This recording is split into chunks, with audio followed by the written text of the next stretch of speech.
Okay, good afternoon. Today is Tuesday, February 18th, 2025. I'm Donna Will, Professional Development Coordinator for the Maryland Department of Health's Developmental Disabilities Administration. We welcome you to the Self-Directed Services Informational Session, Support Broker Certification, Retesting, Code of Conduct, and Participant Agreement. On the panel today, we have Christy Culbreth. She's the Coordinator of Self-Directed Services. And before we begin, I'd like to go over a few things about the webinar. All participants are in listen-only mode. And if you look to the panel interface in the upper far right corner, there are two tabs to notice. One is the settings wheel, and you can adjust your audio there. And the second tab, moving to the left, is the question box, and you can enter your questions there. We will be sharing the presentation after the webinar. We are recording the webinar and posting the session on YouTube and the DDA website. So now I'd like to introduce Christy Culbreth. Hi, Christy. Good afternoon, everybody. Donna, we can go to the next slide. As mentioned, my name is Christy Culbreth. I'm DDA Statewide Coordinator of Self-Directed Services. But before beginning our meeting today, we want to ensure civility for all meetings. The free expression of diverse viewpoints is an essential value for our group. This freedom comes with the responsibility to engage respectfully, which involves treating one another with dignity and respect in good faith. Uncivil behavior, disruptive conduct, abusive language, threats, or harassment will not be tolerated and may lead to being excused from the meeting. Thank you for helping to keep this productive and comfortable for everyone. Just a final note before we get started, we are addressing some technical challenges with the links in the presentation, and therefore we'll be sharing the PowerPoint after the webinar once they're addressed. The PowerPoint is being recorded and will be posted on the DDA website. Next slide.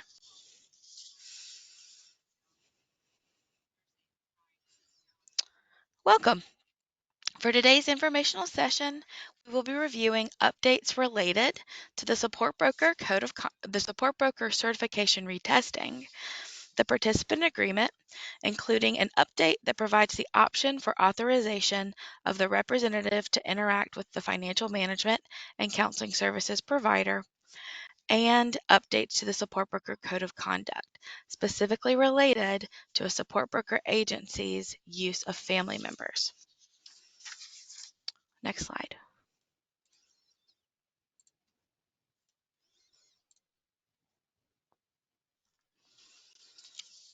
We're offering a new opportunity for those who have failed the Support Broker certification test previously. Starting March 1st, 2025, anyone who has not passed one or more of the Support Broker certification module tests after 2 attempts will be able to retake each of those module tests once per month until they successfully pass it. Next slide.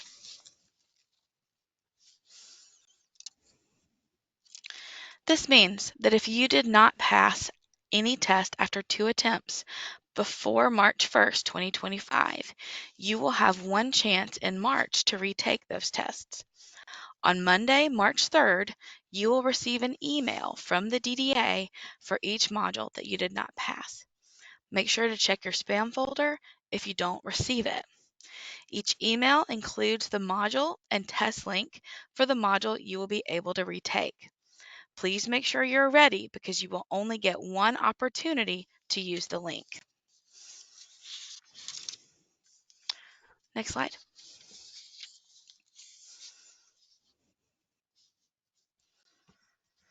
It's important to note that tests must be started and completed on the same calendar day. When tests start and end on different days, the testing system may lose your test results. Please make sure you start all tests with enough time to ensure you complete it in the same day. Next slide.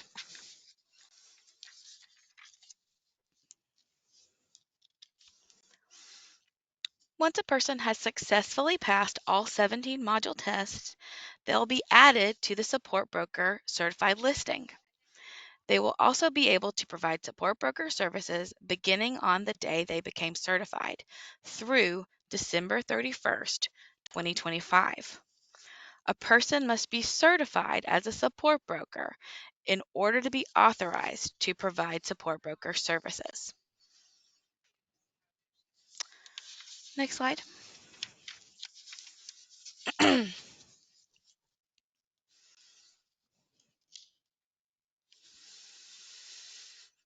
A participant or their designated representative may authorize individuals to contact their financial management and counseling services provider by phone or email on the participant's behalf. Beginning March 1st, 2025, this authorization can be documented in the participant agreement in a new designated section. When another individual is authorized to contact the financial management and counseling services provider on the participant's behalf, the participant or their designated representative may be, but does not need to be, on the phone.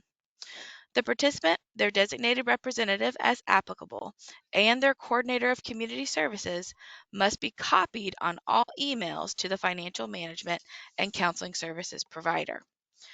This authorization may be used regardless of whether options 1, 2, or 3 are selected on the participant agreement.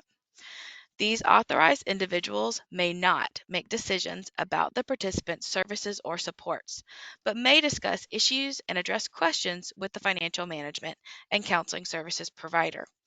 The information must then be shared with the participant, their designated representative as applicable, and their coordinator of community services. When this authorization is granted, the coordinator of community services must email a copy of the participant agreement to the participant's financial management and counseling services provider, in addition to uploading that document to LTSS Maryland. Next slide.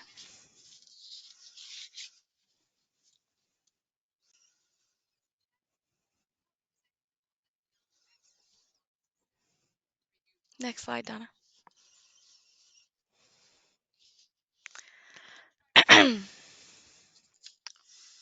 The Maryland Support Broker Code of Conduct is a list of practices that support brokers must follow that ensure quality support broker services. Code of Conduct Statement Number 4 notes that support brokers avoid conflicts of interest. Maryland support brokers may not provide any other service in Maryland to participants who receive DDA services, including coordination of community services. This portion of the Code of Conduct was not changed. Next slide.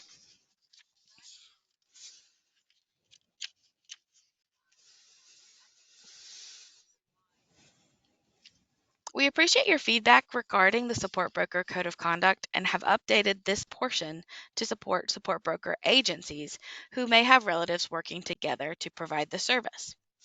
Support brokers shall never support a participant who has hired an employee or vendor that is a direct family member of the support broker.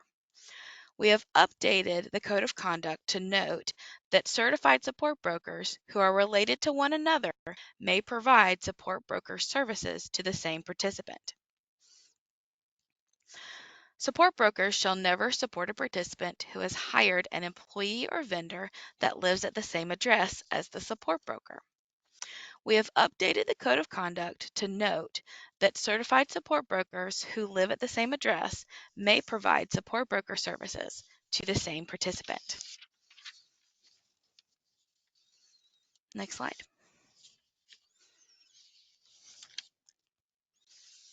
This slide contains a list of resources, including the Self-Directed Services Policy and Manual and the updated participant agreement.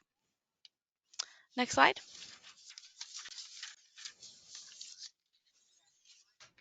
I'll turn it over to Rhonda to facilitate questions and answers. Great. Thank you, Christy, for sharing the information today related to the updates for the support broker retesting, support broker code of conduct, and that participant agreement. So we have a few questions, and we're going to focus our questions today on these related topics. First question is, The person is asking whether they no longer have to wait until October to recertify.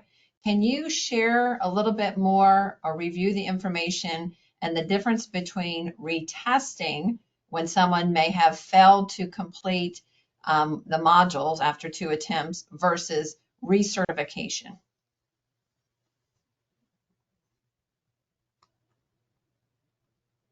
Absolutely. Donna, can we go back to slide 5?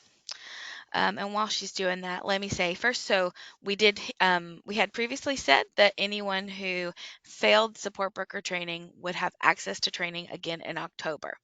This retesting is allowing those folks who failed one or more module, they can go and they will have an opportunity in March, once per month, to retake any tests that they may have failed. So, for example, if I'm someone who took the support broker training in November of this year and I failed module 4, I have not been able to provide support broker services since January 1st, but in March, I will have access to that module 4 test one more time, which means I could take it. And if I pass it, then I would be certified from that day forward. And That Christy, answers. if I take that test in March and I don't pass it, do I get another opportunity in April? Yes, you would get another opportunity in April to pass that test.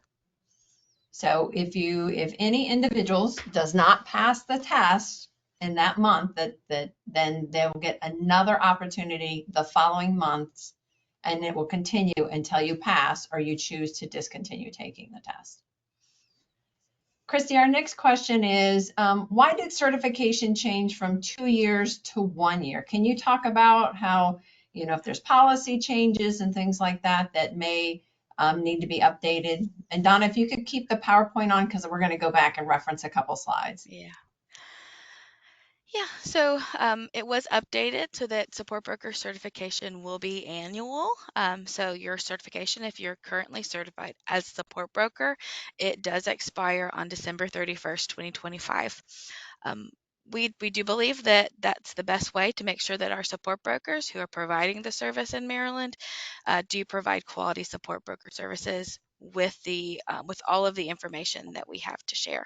So when things are updated, um, we know that our support brokers have seen that material recently and are familiar with any updates or changes that we make. Thank you, Christy. And in addition, right, if there's some policy changes or updates or clarification, we'll also be sending that out, because we want the support brokers, even the ones that were recently certified, to make sure that they're aware and we're all on the same page. Our next question, Christy, says, this person has worked with a support broker agency that has staff within their agency completing support broker services for individuals, but those individuals completing those support broker services are not certified support brokers. Let's go back to slide number 7. A person is only a person must be certified as a support broker listed in the certified support broker listing in order to provide the service. If someone is providing support broker services without being listed on the certified support broker listing, that is considered Medicaid fraud, and it needs to be reported. Thank you, Christy. I'm just going through the questions, and then it shifts every time someone does a new one. Understand? A couple people are noting that they're having trouble hearing. So we apologize for that, but I believe others are okay. It will be Um, recorded too. yeah. Mhm. Okay, I'm just looking for questions that relate to our specific topic today.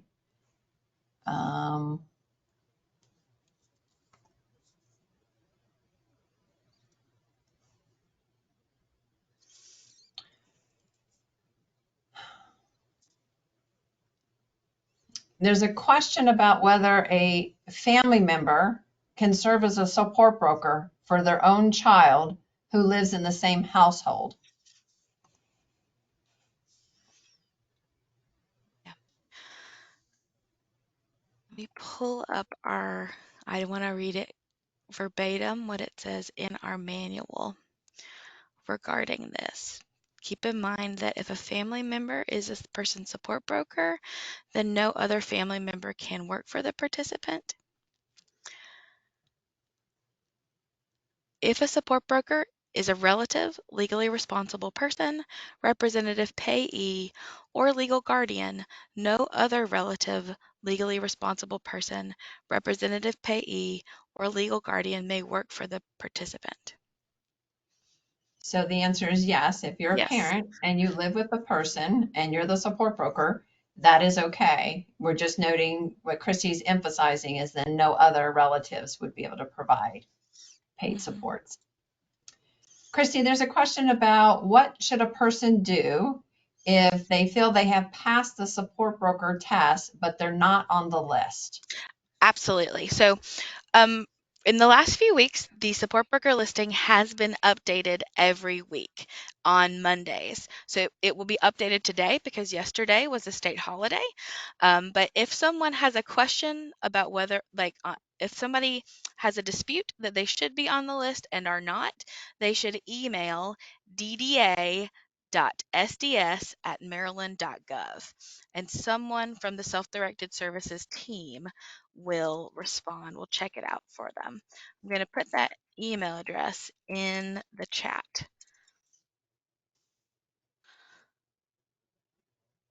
And I typed it in wrong. dda.sds@maryland.gov.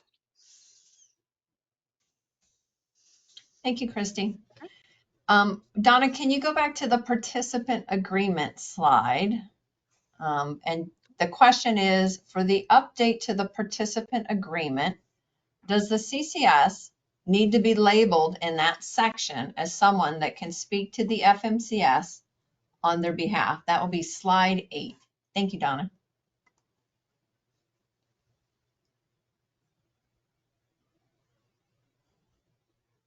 So no, the CCS does not need to be listed. This would be other team members that aren't the participant, their designated representative, or their coordinator of community services.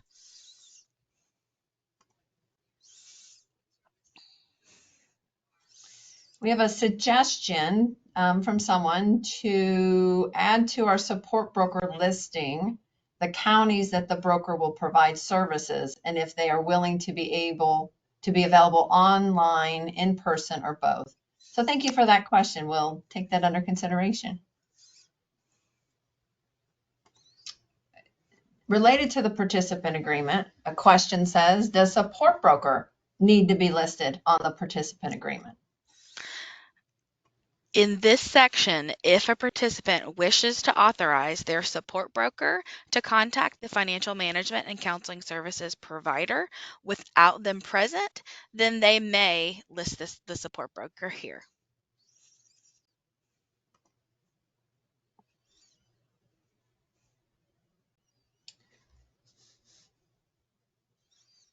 There's someone asking if they related to their current job and whether it could be a conflict of interest if they were to also become a support broker. I would suggest that you reach out to us directly, send an email to the SDS email account that Christy has shared, and then we could get some additional information related to that. Just going through to look at other. Okay, we had a comment that from a coordinator community services saying that that the FMCSs had some questions about whether the CCS could speak with them. So we'll follow up with the FMCSs to let them know that coordinators of community services can speak to them on behalf of the person. If you want to list the CCS, your support broker, any authorized representative that you as a participant would be interested in providing that authorization to speak to the FMCS. Remember, the participant makes those decisions. So it's just communicating and taking that back. Um,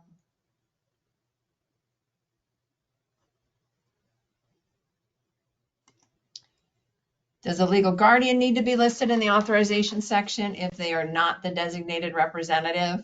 Again, I would suggest, doesn't hurt to list them all. If you are a legal guardian, the FMCS should already have that information and note what actions and decisions you're making based on that guardianship.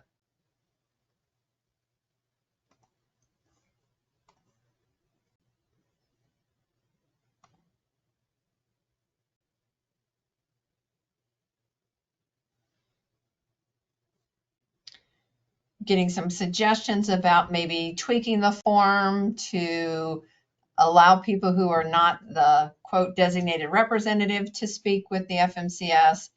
Suggest the form be revised to say authorized representative instead to avoid confusion. Donna, can you go back to slide 8? Christy, did you want to add anything to that?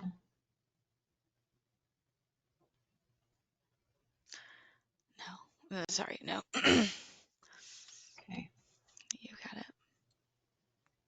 Do you have to do a revised PCP in order to update the form, the participant agreement form, allowing others to talk to the FMCS without participants? No, but the form will need to be uploaded into LTSS Maryland and emailed to the FMCS provider. So Christy, can you talk a little bit about that? So I'm interested in authorizing Donna to be a representative for me. What action should I as the participant take? And then what should my CCS and my financial management and counseling service provider do? Absolutely. Anytime you're updating the participant agreement, that is a team meeting. So the participant and they should meet with their coordinator of community service and any other person that they would like to meet with them to discuss and review this page and then fill it out. And then the CCS would email it to the financial management and counseling services provider and upload it into LTSS Maryland to alert both the FMCS and the DDA of that change. Thank you, Christy. Another question, when will the participant agreement form be available? Soon. It will be uploaded onto the website soon. Yeah, so we're having just some technical difficulties, but we hope to have it resolved. And then the PowerPoint will include a link directly to it, and then it'll be on the website. Please also remember that this page of the participant agreement is an optional page. It does not need to be completed. And so participants who are updating their plans, pull this new form, they don't have to assign anyone in this area. Getting some additional questions about if a family member is not a guardian but has power attorney and over medical, can they be added? Again, anybody could be added based on the participant's choice. So they need to make that choice, and they could add individuals that they would authorize to do follow-up with their FMCS, share that information back with them so that they can make informed decisions.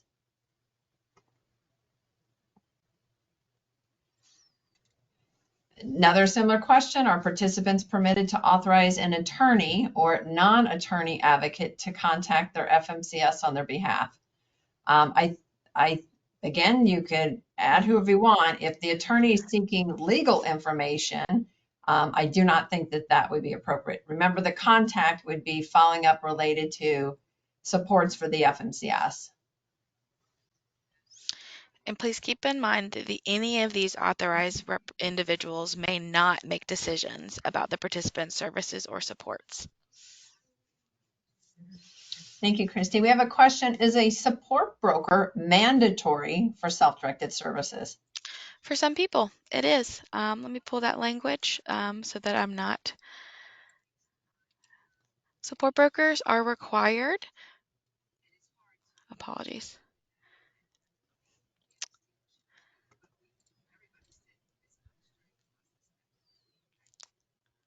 Apologies.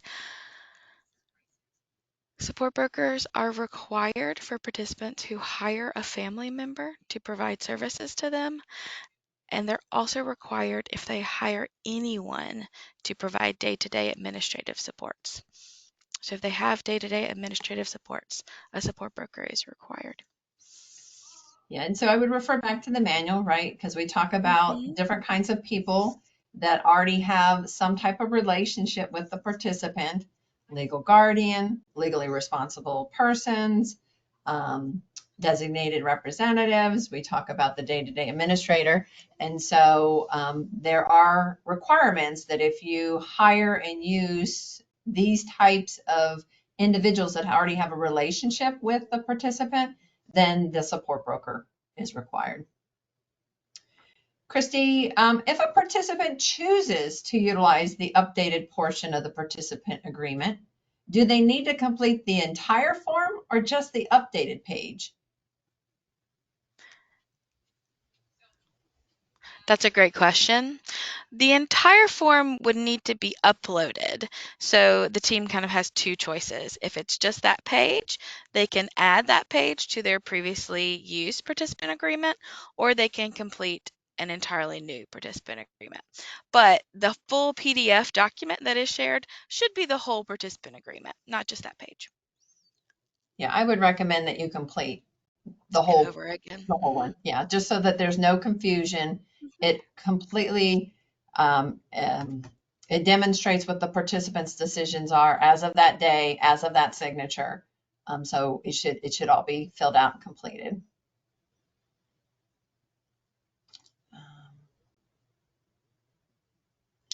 Question: if a support broker is changed halfway through the annual, I think, plan, does a new participant agreement need to be completed? So what happens if someone authorizes someone in the participant agreement who's no longer a team member, or they no longer want them to have that authorization?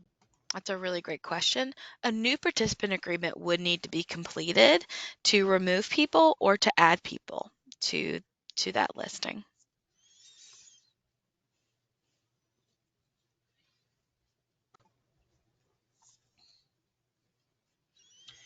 There's a question: what is the date of the most recent updated self-directed service manual?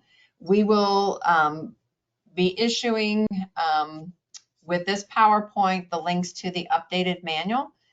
Christy, the date of the manual will be reflected on the cover page and on the bottom of each page, so you'll know that. The updates to the manual includes what we're talking about today, the participant agreement, and the updates to the code of conduct that Christy reviewed to us. That's right.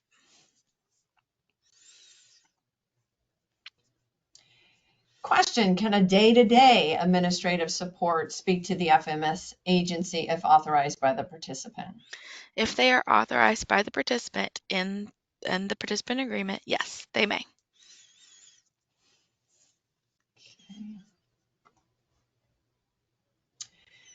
Question: what if your participant never answered call or cannot be contacted after signing on the participant agreement form?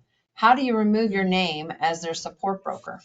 That is a great question. I would reach out as a support broker. I would reach out to the regional office SDS lead and let them know the situation so that the regional office can check in with the participant to make sure they're okay.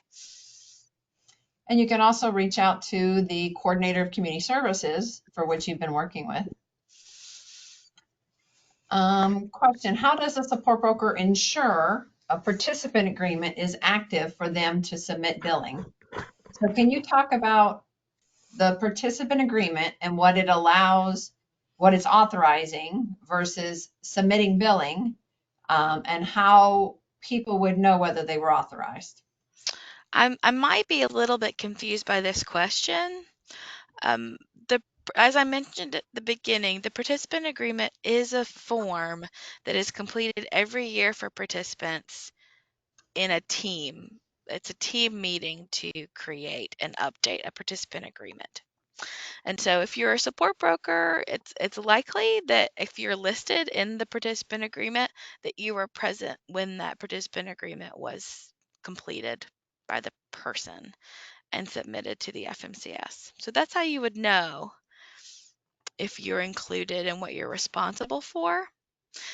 If you, in option 3, are included and listed as someone who supports the participant in activities, you would sign that participant agreement as well as the support broker.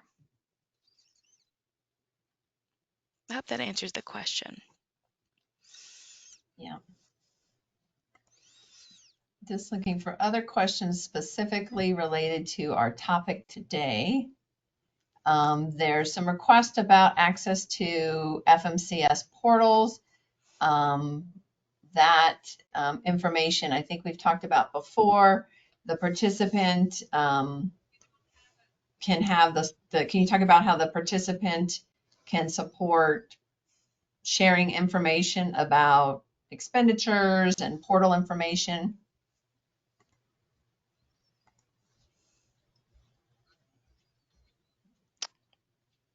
Did you just ask me to answer that, Rhonda? I apologize. Yes. Do you want to share anything about? Yeah, I apologize. I am also getting over a cold. So, for the portals, right, it's really important to note that the participant has access to their portal at any time. If they don't have access to their financial management and counseling services portal, that needs to be rectified immediately. So you reach out to your FMCS provider and make sure that you have access to it. If the person wants support from their support broker to review their portal, they can do that by meeting with the support broker and doing that together. That is very appropriate. But the support broker wouldn't have direct access to those portals. The coordinator of community services, however, would have access to the portal. Thank you, Christy. We have a question about if we can explain the difference between family members as staff versus family members as vendors. My response would be if they're a family member, they're a family member, regardless if they're a staff or a vendor. So the standards and requirements would apply.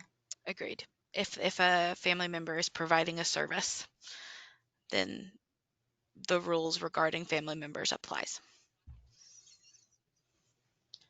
Someone had a question related to a family member not signing an invoice. Can the support broker report this to the regional office? Can you share what? I can. So if a participant doesn't sign an invoice, regardless for whatever service, and there's a dispute that services were rendered, that is a dispute between the vendor or the employee and the employer or the participant, right? So you would reach out to them. The regional office can be available to help support mediation of that dispute, but at the end of the day, the services were provided by the participant who is self-directing, and they are the only ones who can authorize the payments to be made. Thank you, Christy. Yeah.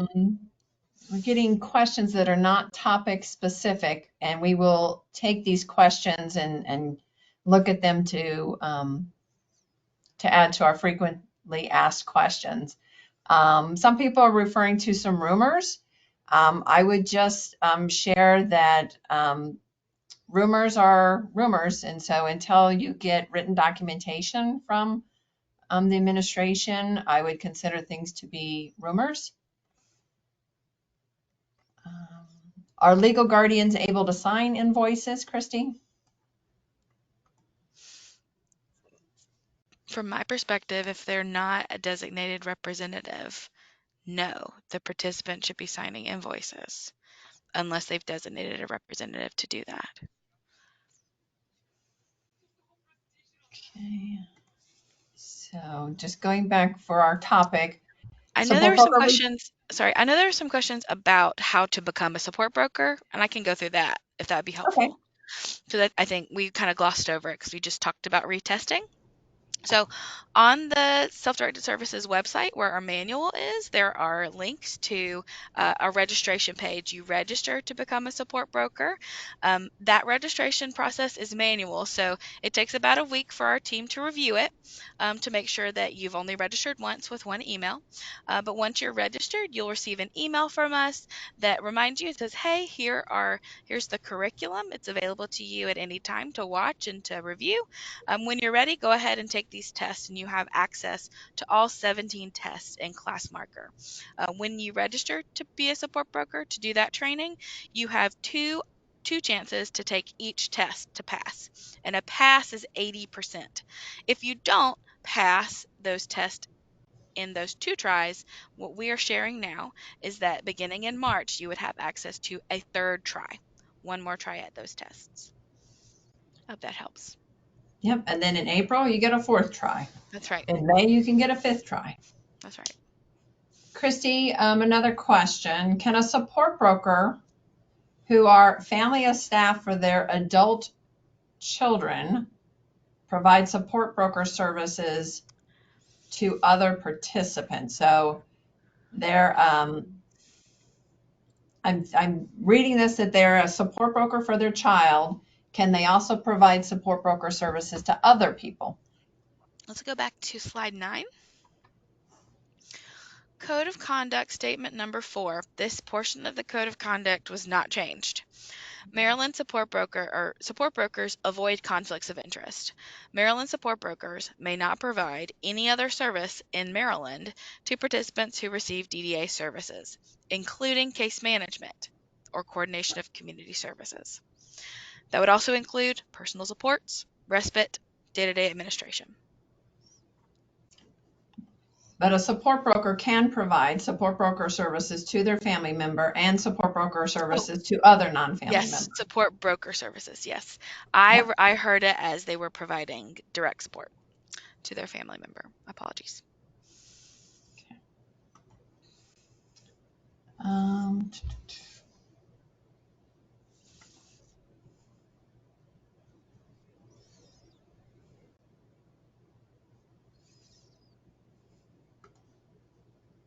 some people sharing advocacy for access to the portals.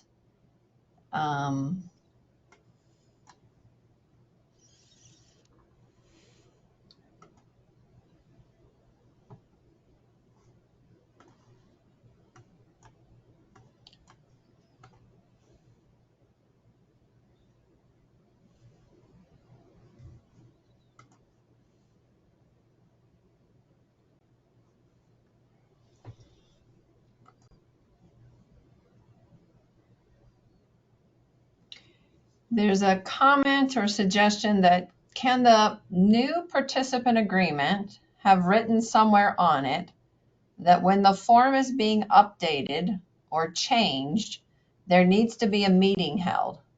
I often see coordinators just send the document over in an email without a meeting, and they do not understand how to navigate the document. Can you, Christy, share, remind us again about the participant's choice, right, to make decisions. So they could make a decision and have their coordinator of community services submit that document. They can also call a larger team meeting. Can you talk a little bit about that and the participant's choice and decision? Absolutely. A participant fundamentally is in the driver's seat of their person-centered planning process, regardless of service delivery model. And in self-directed services, completing that participant agreement and how that's completed is up to the participant. Our recommendation, we note that best practice is that a team meeting be held so that the participant understands their rights and responsibilities and what they're asking support with in their self-directed journey. Thank you, Christy. We had a question about whether the coordinators of community services have been made aware of the new authorization form. We are sharing information today in this information session, which is open to everybody. And we will do a follow-up communication to the coordinators of community services related to the form. Again, we hope to have that available as soon as we can work out the challenges with the link. And our dda.sts@maryland.gov email and the emails of our regional offices should be used for any technical assistance questions. Okay.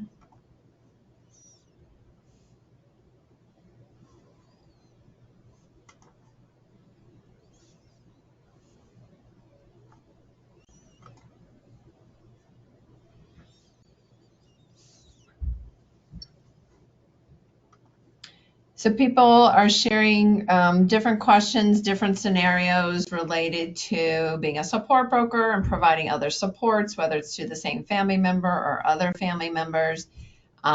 We appreciate your thoughts and feedback related to that. We'll take those under consideration. The manual and the policy currently outlines the current standards that we have in place. How do we know if someone, how does someone know that a support broker on the DDA list are interested in providing services, or if they only took the class for information? Good question. Their contact information is available. Their email address is available there on the listing. We did hear some feedback that there might be a desire for that listing to include more things. We're happy to take that under consideration. But keep in mind that that would mean that support brokers would need to provide that data to us. So we'll be working with our support broker community to make sure that the listing is what people need. Great, thank you. Question about document submission. How can brokers support CCS submit documents to FMCS due to their encryption? The FMCS cannot open access. So I think they're just asking about the submission and the coordination with information with FMCSs to be protected.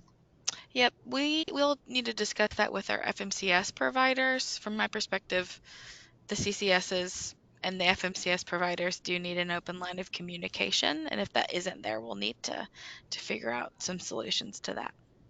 So thanks for letting us know.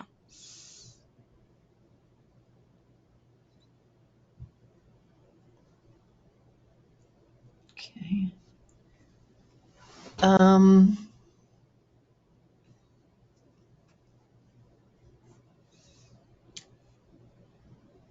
So we got clarification on the one question about the family of staff. The person is a family of staff for their son, not the support broker, and wants to know if they can provide support broker services to a participant that is not my son. So if you are a support broker, then you're not able to provide other services, is the current standards listed in on manual.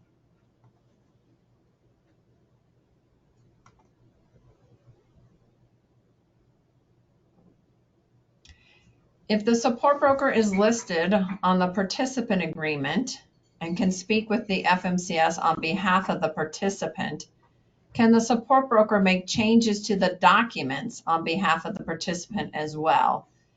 Christy, you want to answer that? Yeah, And why? support brokers should not be making adjustments to documents for participants. The participant is the employer of record and needs to be doing that. Support brokers can, and in a lot of situations and teams should be supporting participants to make adjustments to paperwork and documentation. But support brokers shouldn't be doing that themselves. Correct. And support brokers, participant team members should not be making adjustments to documents of staff that are being onboarded to include tax forms and such, particularly if the applicant, the new staff person has signed. You would not want to change a signed legal document related to that. So support, inform, but do not change documents.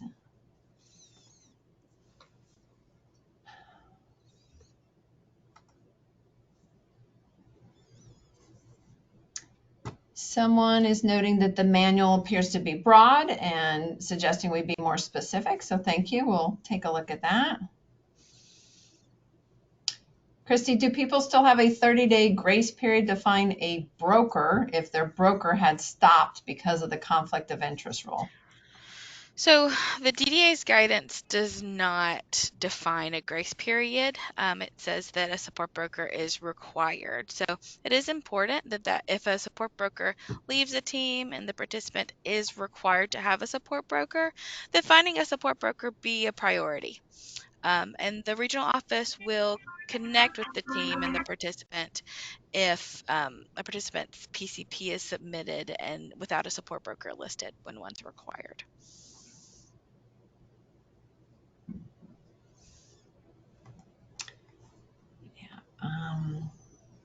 So again, looking for questions specific to retesting, participant agreement, and the opportunity for support brokers who have family members working for them in the support broker agency to also provide support broker services, providing that they are also certified.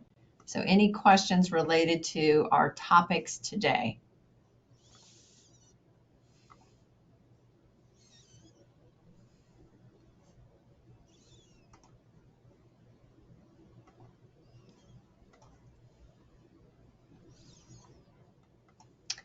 Can we confirm the effective date of the updated participant agreement form? It will be issued hopefully in a day or two. So you're going to see it, the page, is it page 3? Christy, I believe, has the participant, 5. the authorization for the FMCS.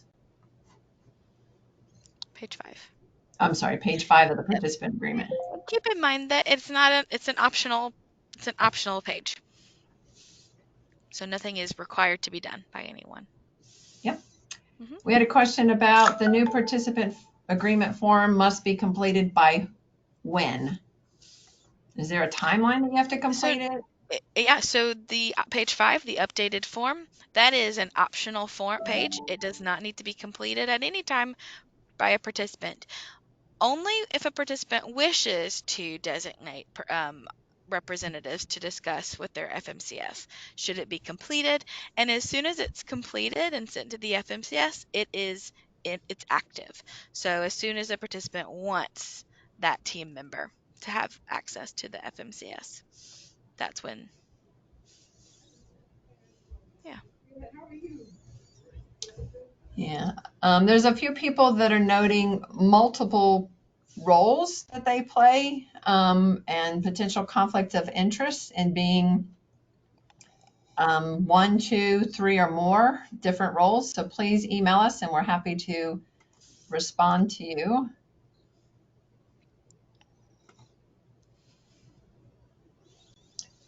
Christy, there's a comment that in many cases the participant cannot sign timesheets. What is our suggestion in these cases? Can you talk about Yeah, that? I would have a lot of questions on what we mean by a participant can't do something. As I was a former support broker, I've seen and worked for a lot of people who signed time in ways that made sense to them. But if a participant does not want to sign time or cannot for some reason, they should designate a representative to be able to approve that time for them.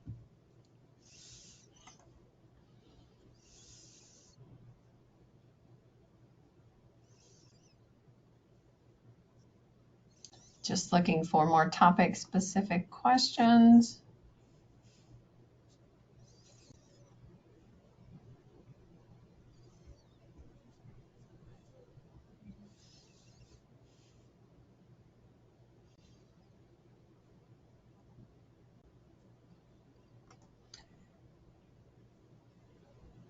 There are 2 spaces listed on our slide 8, Christy, for the participant agreement for people to sign or to authorize other people. Can there be more than 2 people? There are actually 5 listed on there. It's just a screenshot, so that we wanted you to be able to see the words on the presentation, but the form will have 5 places.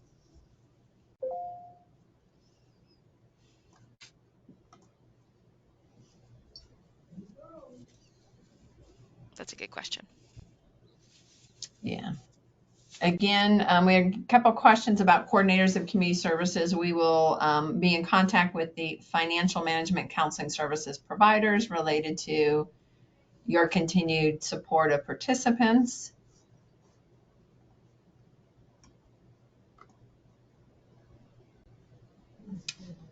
Can a support broker talk directly to the FMCS regarding their own invoices and payments, or are they required to have this new participant agreement in place? Can you talk about, the participant as the employer of record and what their role is related to resolving payment invoices issues versus staff, providers, vendors directly contacting the FMCS?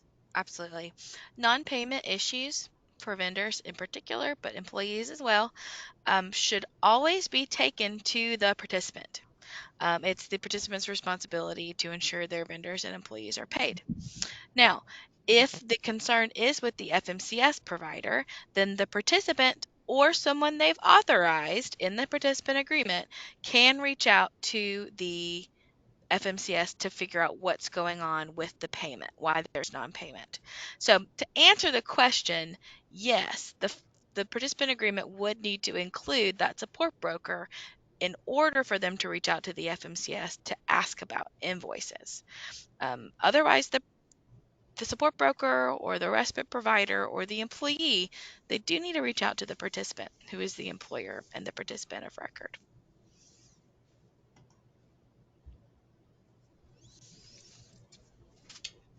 One person is wondering if there's an official way to designate representative if the person cannot talk and information from the participant's doctor is not recognized. Do you want to talk a little bit about, individuals communicate differently, circle of supports and, additional technical assistance or support they can receive by reaching out? Definitely. So in order to designate a representative, that's something that the participant would do with their team when they're writing the participant agreement. Designating a representative is option 2 in the participant agreement. In order to ensure that that is the person's determination, just as Rhonda mentioned, we want to make sure that people are supported by the people who know them best.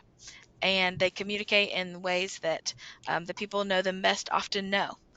So if I don't communicate verbally, it's likely that the people closest to me do know, in fact, what my yes and no are and what I actually desire out of life. And so if teams need support in this area, I would ask that you reach out to our regional office. We have self-advocacy specialists there, as well as our SDS leads, who have a lot of experience in supporting people to make sure that their decisions and their voices are heard. Yep.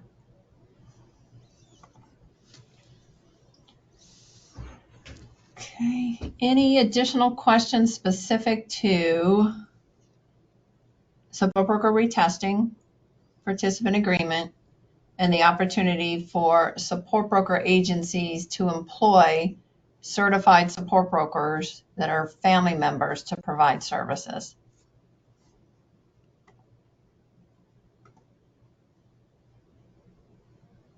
One more time, Rhonda.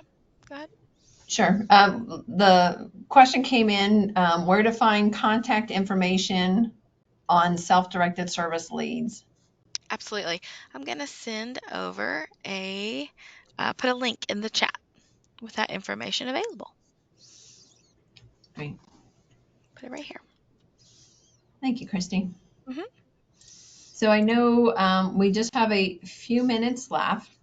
So to summarize, Christy, what our information session today is about, can you give us a brief review of the 3 items that we talked about today? Absolutely. On March the 3rd, if you took support broker training and you failed one or more modules twice, you will receive an email from the dda.sts@maryland.gov email. It will have a link to the curriculum for which you can review, and it will also have a link to a retest. You will have one opportunity to click that link and retest in March. If you pass it, then you'll be included in the support broker listing on the date that you passed all 17 of your modules. If you fail it, you'll have an opportunity in April to take that test again.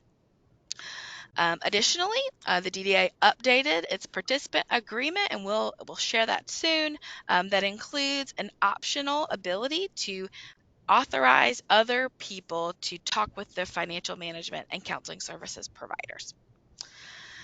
Finally, the DDA updated the support broker code of conduct, particularly to make sure that we were clear that support brokers who are related to each other can provide support broker services to the same person.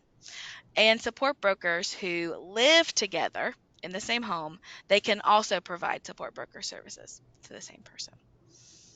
And those individuals must be certified support brokers. They all That's right. must complete the self-directed training series, complete the test, and be certified in order to provide those supports.